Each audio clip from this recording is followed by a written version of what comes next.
Ek het al oor die 30 kg verloor en hierdie is een van my gunsteling winterslaaie van Kauai Vetnooi. Dis lekker en is genoeg vir 20 mense. Jy het reg gehoor, 20 mense.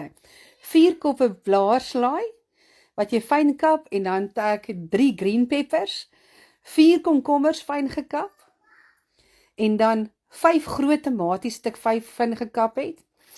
Daarby gaan ons het 6 klein pynappels fyn gekap en ingesit, en dan het ons 2 groot rotisserie hoenders net ontbeen, ontvel en fyn gemaak.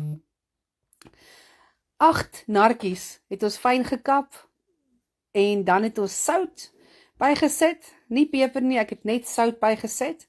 Dit bring die smaak van die vrugte ook lekker uit. Dan het ek hierdie Vital se stir-fry sous gevat, die hele bottel uitgedruk en dit ingemeng. Hierdie is die lekkerste Lou Kaap gelekkerslaai wat jy al in jou lewe geëet het. Dit is 'n baie sitrus smaak en is regtig lekker. Meng alles goed deur en daar het jy 'n heerlike winterslaai vir 20 mense. Geniet dit. Vir 'n gratis resepteboek, klik die link in my bio.